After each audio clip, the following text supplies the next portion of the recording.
Welcome to another episode of Pod for Good, a podcast where we learn from those doing good here in Tulsa, why they care, what we can do, and most importantly, what you can do. Pod for Good is produced and edited by Rant 9 Productions. It can be found anywhere you get your podcasts. I'm your Chief Philanthropod, Jesse Ulrich. And I'm your Vice Admiral Philanthropod, Chris Miller. And today we talk to Andrea Pemberton, Executive Director of TYPROS. We talked to Andrea about all things TYPROS, what drew her back to Tulsa, and she promised to bring In-N-Out to Tulsa next year. She guaranteed it. Enjoy.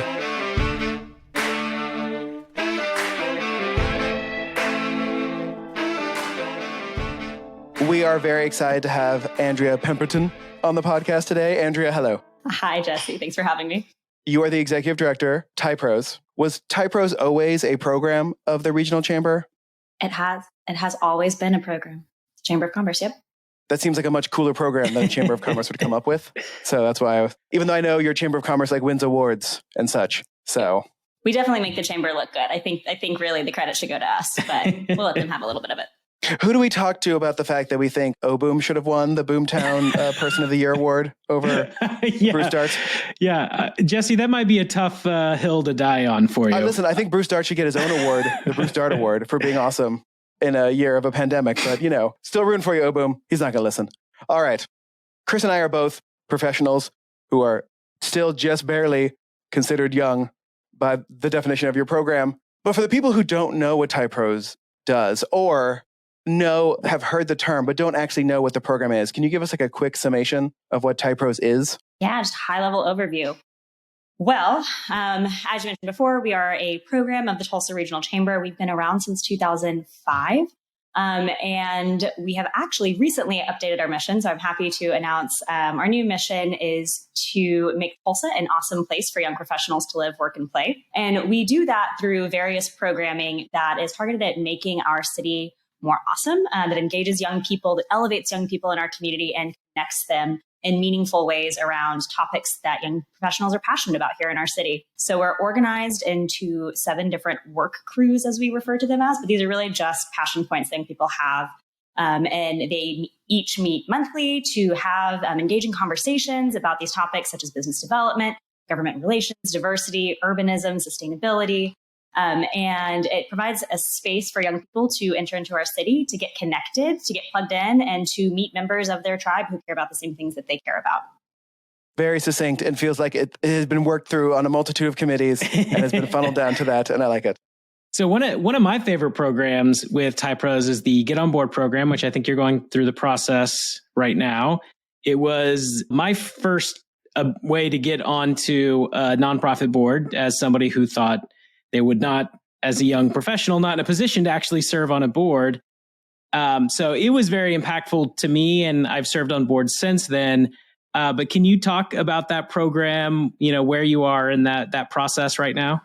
Sure. So the Get On Board program is an opportunity for young professionals to intern on local nonprofits. So they are non-voting, but they also don't have any legal or financial obligation. So it's really an opportunity for young professionals to have their voices heard and to learn more about how local nonprofits operate. And there's a selection process wherein applications are open. We do a kickoff event. Applications are open for 2 weeks. Young professionals apply for that, and then we select the top 30, and then we match make. So the different types of nonprofits and projects that young people are interested in, we take their interest and we take the skills and needs required by the nonprofits, and we place them in an internship for a full year. We're actually revamping the program this year. We're super excited to announce with Leadership Tulsa, New Voices, and with Junior League. And all of them already have nonprofit intern opportunities.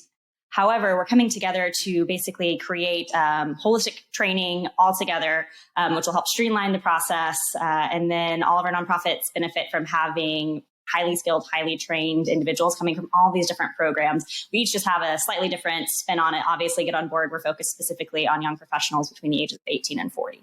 And having served on both sides as the intern and then on a board trying to attract board members, we would often try everything we could to keep those interns on the board. And that's something that I think a lot of young professionals don't understand, is that nonprofit boards desperately want young people on their boards. And if it's something that, you don't feel like you have the connections to get onto a board or the training or the experience, it is a great low risk way to get started in that and find a way to plug into the nonprofit world in Tulsa. Absolutely. I'm definitely on 3 boards, and I'm the youngest person on all 3 of those boards. And that's why I'm there in the first place. Being on a board really shows you a completely different side to how nonprofits operate, organizations operate. And some boards do it well, some boards do not do it well. And it's good to be on more than one so you can see the difference, as I've learned. Absolutely. As Wendy Thomas of Leadership Tulsa famously says, if you've been on one board, you've been on one board. So each nonprofit, runs differently. Some are more hands-on, some are governing. So having opportunities to sample without, like Chris mentioned, it's high access, low barrier opportunities for young people to experience it without necessarily having to fully commit. They can sample it first. And it's a great opportunity for the nonprofits to sample and do a test run before they commit to a board member. So you've been working for TYPROS for a little under 3 years. From your LinkedIn page. Thank you, LinkedIn. Sponsor of Pot for Good. And before that, I noticed you were a math teacher. So I'm wondering, did you do Teach for America, or did you do another thing that taught you to be a teacher and then you taught for a year and then moved on to something else? All of that, all the connections are actually really interesting. And part of it is very much my story with TYPROS personally. I actually moved to Tulsa 5 years ago to do City Year Tulsa, which is also an AmeriCorps program working in schools very similar to Teach for America. However, it is only 1 year. So during that year, that's what brought me to Tulsa in the first place. And my involvement as a volunteer with TYPROS helped me get connected in the community and with the city. And I fell in love with the opportunities that Tulsa provides for young people. So after that city year, I actually did a Fulbright in Israel for a year. And then at the end of that, I was a free agent, right? I wasn't in school. I didn't have a job. I could kind of go anywhere and do anything that I wanted. So I was applying to jobs on either of the coasts, really kind of looking into it. But it was my TYPROS family that kept messaging and reaching out saying, hey, it's time to come back home to Tulsa. And I was like, wait, Tulsa's not home for me. So I'm not sure what you're talking about, but they kept on insisting. And really the network that I had built here in just a single year really compelled me. And I said, all right, friends, said, I will send you my resume. And if you guys can find me a job, I will come back to Tulsa. And the next day I got a phone call, and it was from Elsie Pollock, whose now husband was very involved in TYPROS, and that was the connection. So obviously, having been in education for the past several years, she's like, we'd love to have you. That's how I became a math teacher at Tulsa Honor Academy. Shout out to THA. That is a journey from Tulsa to Israel, back to Tulsa, and then working for TYPROS. What is it about Tulsa? Like, where are you originally from? And what about Tulsa, like, other than TYPROS, obviously, like, attracted you to the city? Sure. I'm originally from Mustang, Oklahoma, so I'm definitely an Okie through and through. And then moving here to Tulsa, I didn't quite know what to expect, honestly, kind of being around the OKC area. I thought that Tulsa had maybe like a better art scene. But I was like, nah, it's not as cool as OKC. I'm just going to go there for a year. I'm just going to do a service here, and then I'll figure out what's next after that. But really, the second that I touched ground here, just realized how easy it is to get connected in the city. There is a spirit here that everyone just outpours their resources, their time, their energy to help connect you. And all you have to do is ask. And sometimes not even ask. Sometimes you're just lucky and you show up in a place and you meet all these friends who are also super well connected, and they just share all of these networks and all these resources. And then I quickly found, through TYPROS, but also just through other opportunities in general, how easy it is to get an audience. Vertical networking here, honestly, is like a pretty flat thing to do. It's just as easy to get a coffee and an introduction with the CEO or the executive director of a foundation, or what have you, as just a peer. And I thought that was something that was really special about Tulsa, was that the access and the sense of young people don't have to wait their turn; they can make an impact right now. That was really, really appealing. So speaking of foundations, I've always been a little fascinated with the connection with between TYPROS and the TYPROS Foundation. I know it's still relatively new, but how does that work? How does the interplay between TYPROS and the TYPROS Foundation work? So in terms of strategy, again, placemaking is a huge facet of what TYPROS does. We want to help create and build the city that we want to see and make a physical impact on it. So the foundation really engages young people in placemaking, creative, innovative, community building projects. So it allows us to give out resources that engage young people in these projects. Essentially, the connection between the two, as the person who runs both of them, TYPROS throughout the year, we raise money and funds, especially through our annual Boomtown Awards, but also through pub clubs and other initiatives. So any funds that we raise go to the foundation, and then the foundation then grants the money out. And then we typically look for projects where we can get TYPROS members involved to help with as well. So really, it's a symbiotic relationship that creates a great name recognition and platform for TYPROS members and allows them to engage in some super cool projects. And often it's not uncommon for TYPROS members to apply for these grants and to receive them. So it's awesome. It's a pretty cool cycle. Do you think, say, a really cool podcast would maybe be something that should apply for a grant? Thank you, Chris. Yeah, thank you. You should absolutely apply, especially because it's so placemaking and community building. That's right. Yes. I agree. Well, one other thing, before you go, one other of your placemaking programs that used to be one of my favorite things to volunteer, and I assume it's still going on, is street cred, which I still think is largely responsible for some of the growth in an area like the Pearl District, some of the development in South Downtown, which was maybe one of the last ones that I volunteered with. But is that still going on? And how do you go about selecting where you want to have your street cred program? Sure. Well, for those who are listening who are unfamiliar with street cred stands for community redevelopment. So essentially, TYPROS will select an area of town that maybe just needs a little TLC. Maybe it's been underserved, and we reimagine that space by pumping love, resources, time and effort, and volunteerism into that area. Typically in the form of a day festival. However, obviously this year it looked very different. We had a much smaller scale because of the pandemic. So we actually worked alongside the DCC, the Downtown Coordinating Council, and we did street cred in conjunction with Parking Day. So Parking Day is basically an opportunity for parklets and green space to reclaim the concrete jungle for a day. So we participated in that.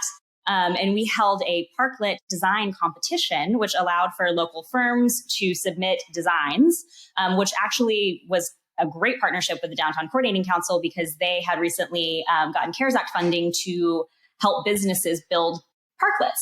So it worked out really well that this was an opportunity to showcase that. It falls right in line with the urbanist thinking of how do we reimagine spaces, right? How do we take a parking space and make it multifunctional and also support businesses at the same time? So the winning project for this year actually was a stationary bike parklet. So people could go out and work while pedaling. And that was submitted by This Machine and then Lahari Blurry, who is at the Urban Design Studio at OU Tulsa. It was a great way, again, to engage young people and thinking about what they want their spaces to look like.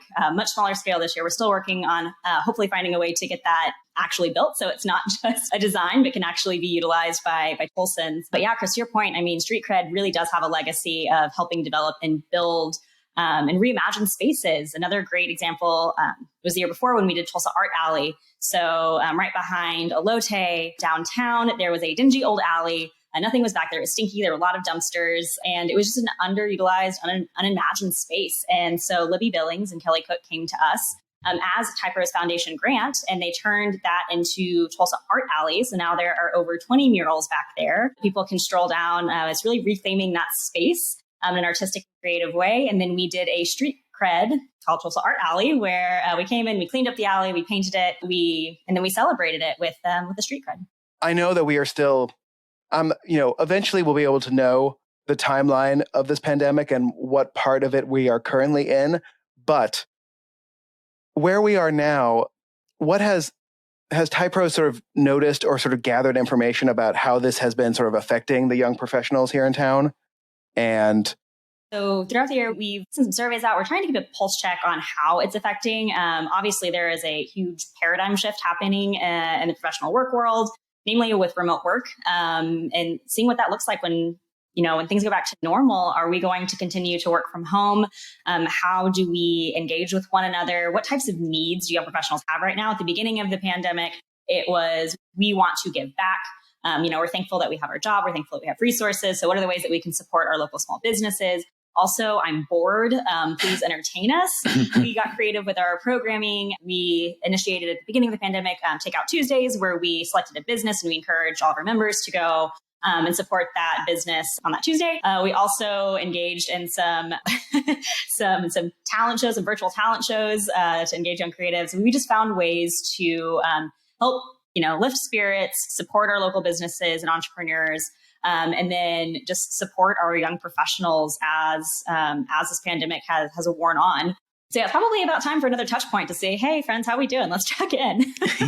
Actually, as I was leaving your house after dropping off the microphone this morning, I was thinking about, I'm like, okay, I had a moment when everything I was doing pandemic related seemed 100% normal.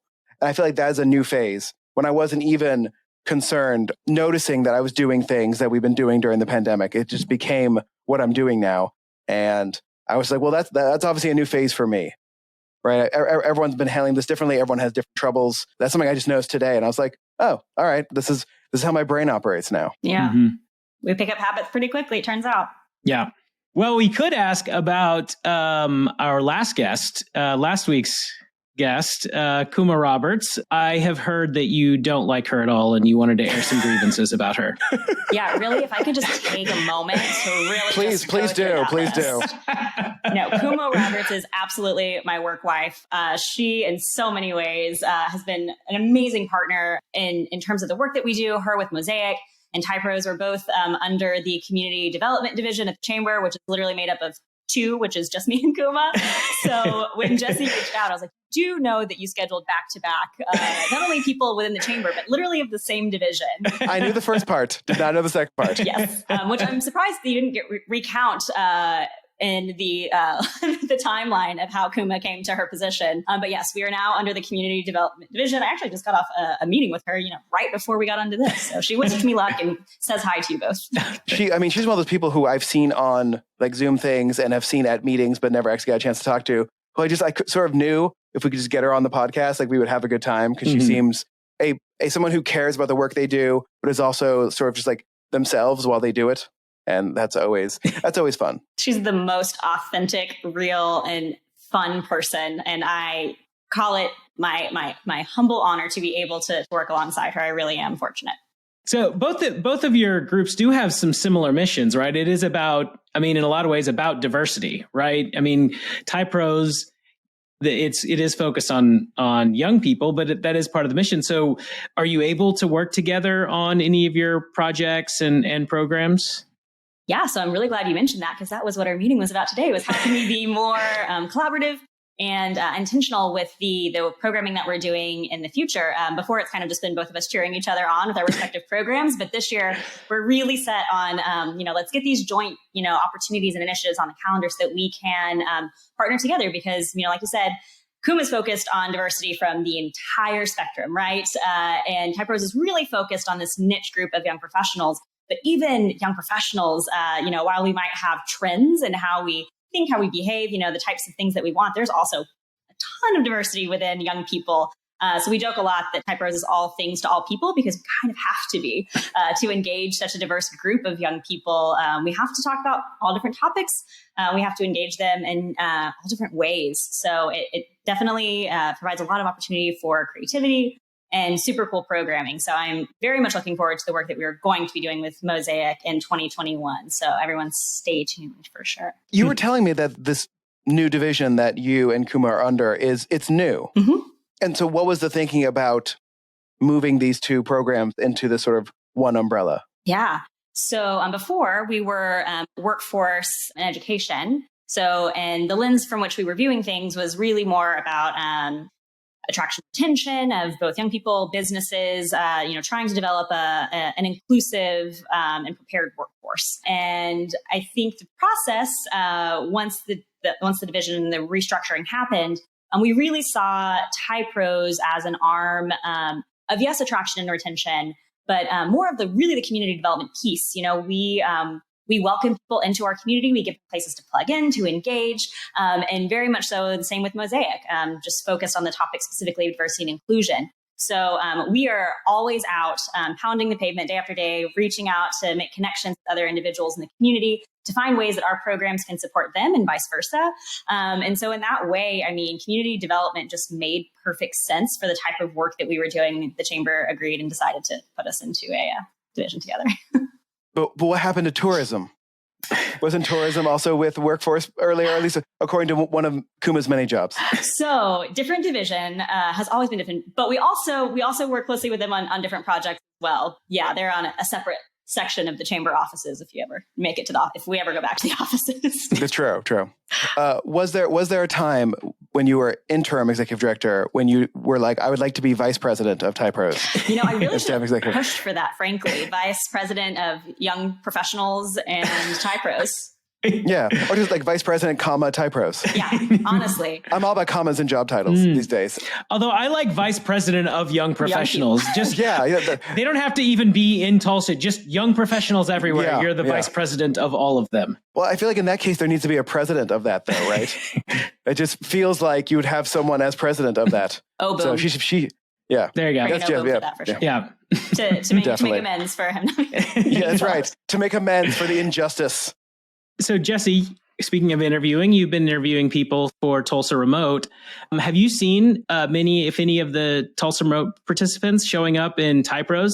Seems like some of them would also want to plug in that way. Yeah, absolutely. So actually, one of our incoming leaders for next year, our volunteer leaders, is from the Tulsa Remote program. Jackie, shout out to Jackie, she's great. And no, it's a great opportunity for engagement. I think Tulsa Remote does a fantastic job of building a community within the organization. So TYPROS, again, is just that one piece that hopefully will help give them opportunities outside of the Tulsa Remote cohort to engage with other young people in the city.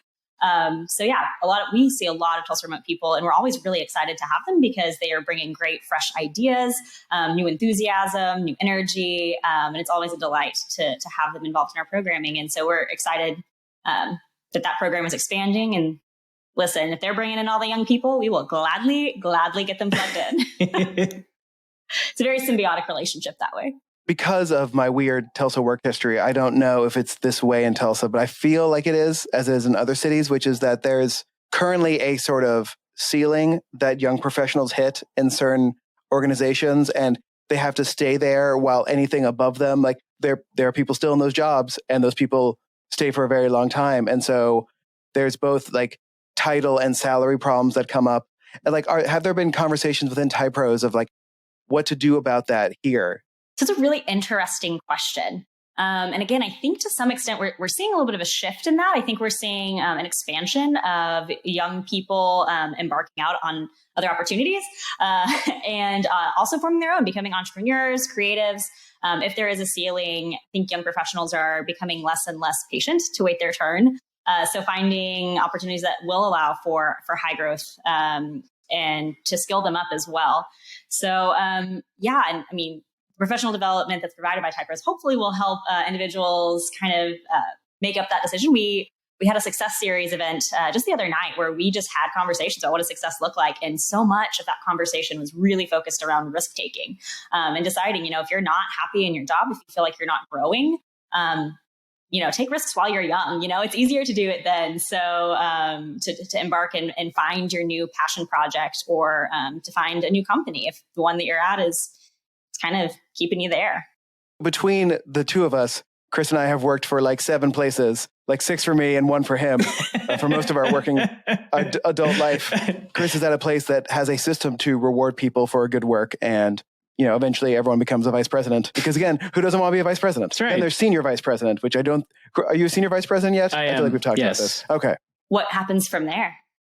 Well, from there, there's a big gap to get to executive vice president. There's a very small number of those, like a handful of those. So that's a tough one. But maybe I could be senior vice president of Young Professionals. That would probably be an upgrade from where I am. We're going to get you on the payroll for sure. I'd like to be what's the president pro tem of Tulsa professionals. Yes. So you want all Tulsa professionals, not just the young ones. yeah, well, because here's the thing. In Boston, I was very involved in a large project of the entire Jewish community there, which was getting young adults more engaged, right? And while I was involved in it, what was considered young went up by about 6 years by the time I left. And the reason for that is it wasn't actually about age. It was about where they were in their life. People who got married and then had kids, there were already programs and things to help them along that journey. What there wasn't was what to do to people who don't have kids, but who are still out and about and doing things and wanting to be engaged in a way that doesn't involve, that isn't geared towards their children, but geared towards them. And like I'm noticing on the website that TYPROS is inclusive of age, status, place of birth, and such what. Is it the technical term? And such what? It says, place of birth and comma, such what. Should probably change that. How does TYPROS handle the struggle that is, what does young mean anymore? Sure. Yeah. So it's a good question. I'm glad you brought it up. We get asked it a lot.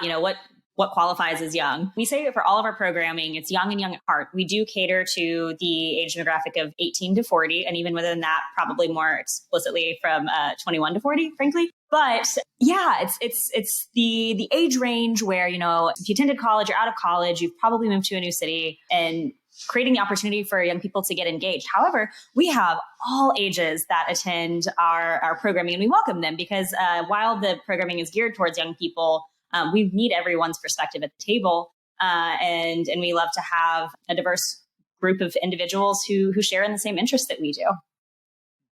Well, and I believe one of our dear friends, Andy Cagle, has refused to age out of TYPROS. So, shows that you can keep going even if you shouldn't still be there, right? Absolutely. So we ceremoniously kick out in air quotes, members of TYPROS once they hit 40 with a glass boot full of beer. And that is how they get the boot. But we do also really strong alumni of TYPROS. We call them TYPROS XLT. I was telling Jesse earlier today, my organizational knowledge only goes back so far. I've only been in Tulsa for 5 years. So I'm calling on these individuals who joke all the time, I'm way aged out of TYPROS, but you have all of the insight and the intel, and you can give context for some of the things that worked in the past and why some things failed. And it really continues to help young people now. And honestly, at the end of the day, having such awesome community leaders who were a part of TYPROS and have now seen where their career is really exciting. And I think that connectivity of kind of the old guard of TYPROS and the new group coming in, that connectivity is really important, and it's super beneficial. I feel like we need to get these people together and found TPROS, just Tulsa professionals. Okay.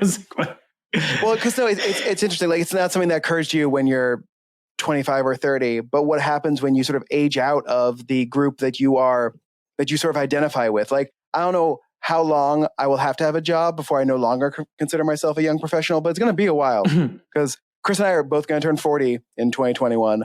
And when I was 20, I thought by the time I was 40, I would feel old, but I don't. So what does that mean now? Right? It's something interesting to think about. Not that it's important for us to talk about. I just wanted to say it out loud. Hey, just keep coming to TYPROS events. We will gladly have you, regardless of what you're. Chris, Andy, and I are going to be at everything. That's right. Yeah.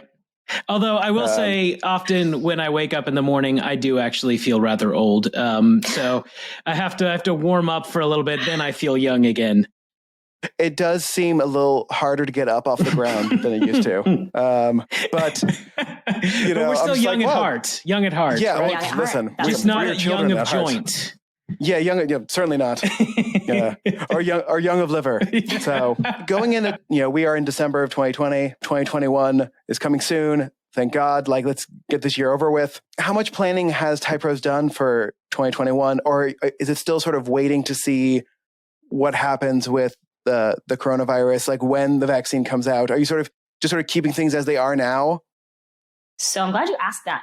We have some things up our sleeves for 2021 that we're super excited about. And interestingly enough, we had talked for a while about, we're really, really event heavy. We just did a lot of events. And so since we can't gather people, what are the types of initiatives and programs that can make impact that don't require us to all be in a big room together? So some of the impact that we made just briefly this year that will roll into next year that were some of our successes in a crazy pandemic year was 918 Vote, which was our voter registration, education, and then get them out to the polls initiative. So over the course of the year, we registered over 1,400 new voters. We held information sessions virtually. We, in conjunction with other partners like the League of Women Voters, held the mayoral forum, which brought together all the mayoral candidates so that people could watch that on Facebook Live. So really doing the work of, who can be in these spaces to inform and to educate, and specifically, targeting young people. And that's what we did. So we had to pivot. It wasn't in-person meet and greets. We had opportunities. We also threw an early voting block party. So at One Oak Field, when everyone was lined up, we brought out a DJ. We had pizza. We had I Voted masks. And we made, standing in line for a couple hours at least a little bit more enjoyable. And we really, pushed and drove for young people to get engaged, especially this year. What a critical year, right? That was something that we're really proud of. But that got us really thinking in the space of, initiatives and programs for 2021. The sky really is the limit. And we can start thinking in new creative ways outside of just kind of gathering in person, although we can't wait to get back to that too, frankly. But I will tease, you actually are the first to hear about a new initiative that TYPROS is working around the clock now to get out. So as a sister program to 918 Vote, we are creating a program called 918 Lead, where we are, it's a 4-month program that is helping young professionals who are political curious decide if, in fact, they want to run for elected office across the Tulsa region. So we'll be bringing in previous elected officials, current ones, to talk about, what does a day in the life of an elected official look like? What does the campaign look like? What do you need to know about running this before you dive head first? So we joke that we want it to be equal parts inspirational and equal parts terrifying, so that young professionals are informed about what this looks like, but that when they do decide, this is for me, that they feel a little bit more prepared. So we're super excited about that program. We're hoping, especially after a wild election year, frankly, that we will get more and more young people thinking about running for office, because 918 Vote, that's one part of our democracy. The other part is actually signing up and running for office and being in places of decision-making power. With 918 Vote, did you work with another guest that we had on the podcast recently was Tommy Yap from the Tulsa Voter Van? Yes, Tommy. And I know he also did some programs around the early voting in One Oak. And he's also very young. So I assume he is TYPRO connected or TYPRO adjacent. Yes, very much so. Yeah. Tommy, we, back in the before times, in February, when we had elections, not remotely, Tommy got super involved, and we worked through and created a notary base together. And really the work that he did, he and his partner we had an idea, we were sitting in our living room, and then, we decided to just make this happen and to see how much that program has expanded. And it's such a critical service that's needed. So, Tommy is an exceptional example of young people seeing a need and filling it by sheer willpower and some strategic partnering. So Tommy is a great friend of TYPROS, and we're super excited about all that he was able to accomplish in 2020 as well. He definitely wasn't weighed down by years of disappointment in the system. And he's like, I'm just going to do this. One of the things, and this is something that I used to love about TYPROS, and once again, I don't know if they're still doing this, but I was one of the volunteers that claim responsibility for helping get Trader Joe's here to Tulsa. Thank you, Chris. You're welcome. But that was to me a really fun program. And I know there have been other similar things that TYPROS has done. So are they still working on similar things to try to get stuff brought to Tulsa similar to that? Sure. So Bring It to Tulsa, our claim to fame for Bring It to Tulsa is Trader Joe's and Uber, which we famously brought to Tulsa.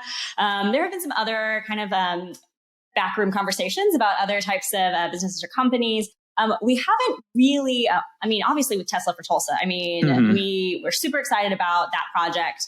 And so helped with social media campaign, really trying to bolster the sense of quality of place, especially for young people for Tesla. So we were pretty bummed that we didn't get that, but we weren't leading the charge on that. So I'm excited in 2021 to revamp and to reimagine. We do still kind of have this master wish list that Tulsa has had for many years of different companies that they would like to see here. But also just with the change in the economy and the change in the types of professions, there's a lot more opportunity to bring in startup, mid-level, tech industries. which I think has not necessarily been on people's radar. It's usually kind of like the brick and mortars. So having more service driven, bring it to Tulsa opportunities, I think is probably where we're going to pivot next. In addition to, I know Aaron Belsley had mentioned this on his podcast of Tulsa Remote, direct flights has always been something that we're trying to push for as well. So stay tuned to what we have in 2021. Hopefully we'll get another big, wish list out, and we'll start going after some of those companies. So what you're saying is In-N-Out Burger in Tulsa in 2021. Jesse, yes. Yes. Yeah. You're on the record. Yeah. IKEA. Yeah. No, please, God, no. Please don't do that. Is that to one me. of those things that you want until you get it? Right. No, I've never wanted it, and I never liked going. Although we have had conversations about TaskRabbit, which apparently is like a subcompany of IKEA, and that we don't have a TaskRabbit here. And it was actually a Tulsa Remote person that brought that as like, it's in every city, but it's not here. So I don't know, TaskRabbit, we can sponsor this podcast and come to Tulsa. Listen, there you go. TaskRabbit, email me. You can find it. IKEA, never. IKEA and Pier 1 keep your never sponsors of anything. Yes. They stopped serving the pretzels, which was just another slap in the face to me. Anyway, not a fan of IKEA's stores or furniture. Anyway, moving on. Wow.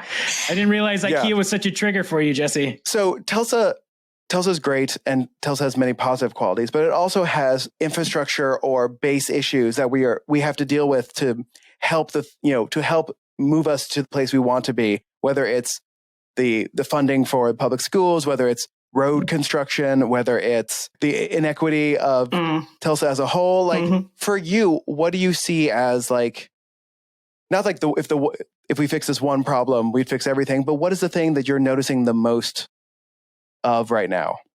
All of that and then some. I think from an infrastructure standpoint, river development is going to be critical for Tulsa. And I'm excited to see that there are some moves finally being made on that after, decades and decades, especially with, projects like the Great Raft Race, Seth Erkenbeck, shout out, that have really kind of highlighted the need and the underdevelopment of the river.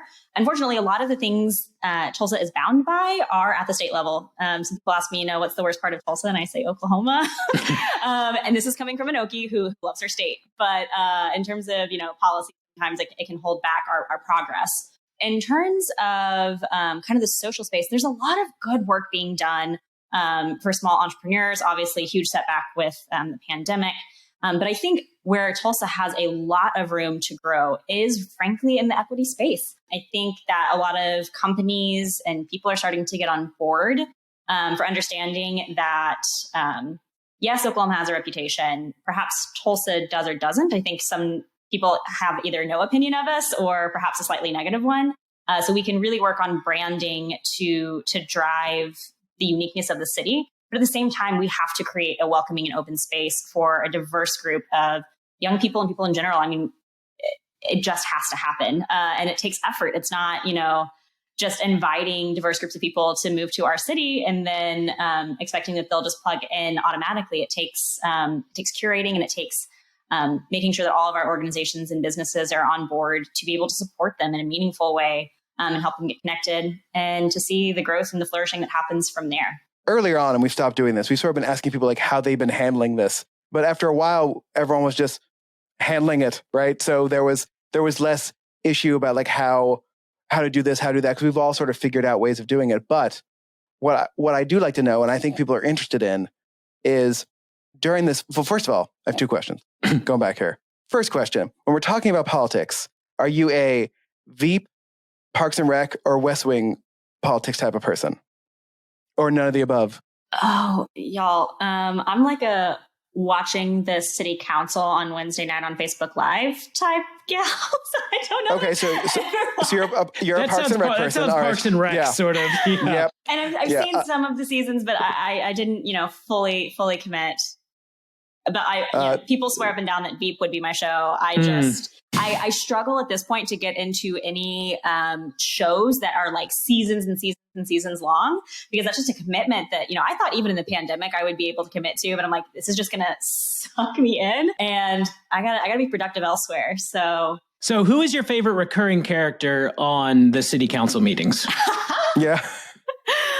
Oh man, we have just such good ones. And truly the complete and utter normalcy of it, school board meetings as well. I should point out, it's not just really? city council. Yeah, I did not know that. Yeah. Very prolific, showing up to all. That's the engagement that I aspire that every person has, to make a comment for every proposal. Mm-hmm. We should all be that engaged. Yeah, that's right. The Tulsa Public School board meetings have been going like record lengths, and like I always want to check it out. And I'm like, then I see when it's over, it went on for 8 hours. I'm like, I'm good. I don't need to watch that 8 hours now. Yeah. Listen, I don't envy a single person in position of power and leadership right now. It has been just an insane year. And, to some extent, darn if you do, darn if you don't, there's going to be frustration regardless of what choice is made. It has been encouraging to see us moving in the direction of being mindful that we are in the middle of a pandemic and therefore we should be doing things to mitigate that. The toss up between the economy and public health. I mean, it's a hard decision that's being made, and especially from the school board perspective. I don't have kids. I can't imagine being a parent in the middle of this. So shout out to the parents. Y'all are holding it down. Much love to all of y'all. But the quickest way for us to get back to normal is for us to get the pandemic under control. And the truth is that we need strong leadership to make that happen. Again, our hands are tied in so many ways that even if we do it at the city level, even if we do it at the school board level, to some extent, we do need, statewide mask mandates. We do need policies in place at the state and federal level that can help us manage this. You can admonish Broken Arrow, right? Broken Arrow, you're wrong. Get your shit together. It's so frustrating. Have you seen the meme with The Simpsons all in the car? Yep. And, yeah. Broken Arrow. I shared that with you, Jesse, didn't I? Yep, you did. Oh yeah. Yeah. Since you haven't been binge watching shows, what activity have you been doing that's sort of been your connection to culture, your pop culture comfort food, as we've been calling it? I do have to preface that I have been MasterChef has been on the background for the last several weeks. It is not. MasterChef can be on the background. I can't commit to a sitcom or a show like that. I have to follow all of the storyline. MasterChef, whatever. Like you burn the food or you don't. So that is one piece. But getting back into reading has been a surprising joy of this pandemic.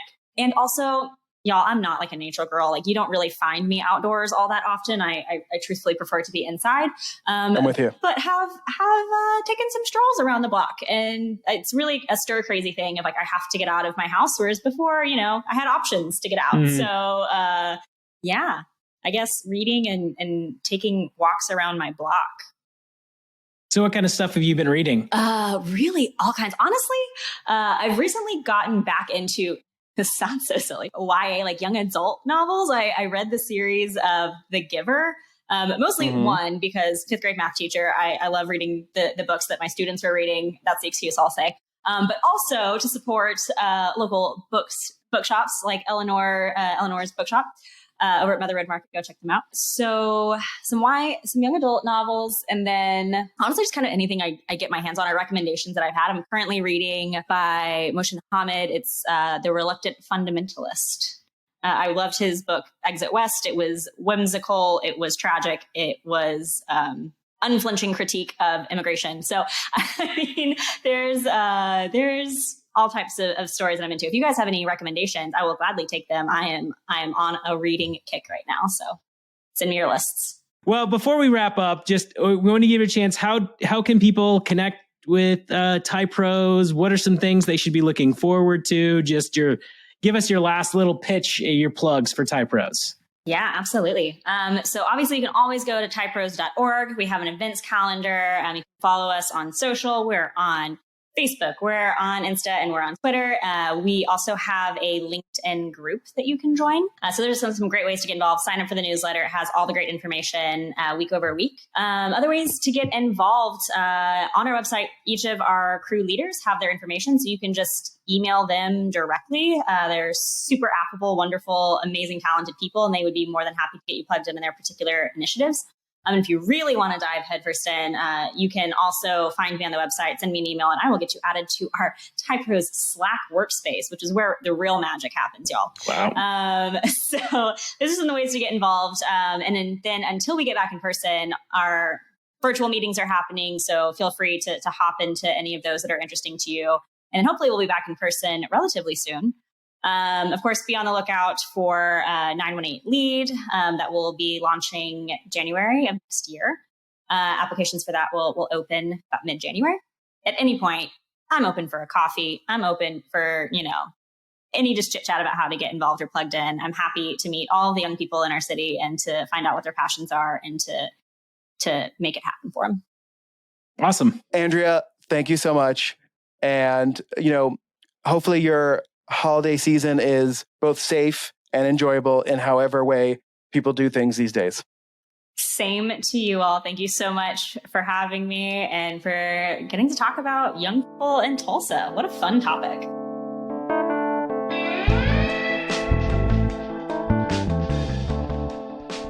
Thank you all for listening to our conversation with Andrea Pemberton. Please make sure to check out TYPROS on all of the social media channels. And speaking of social media, please follow Pod for Good on Facebook, Instagram, and the Twitter. And of course, please subscribe and leave us a review on Apple Podcasts if you can. And as always, Tulsa, get it done. And please, for the love of all that is holy in this world, wear a mask.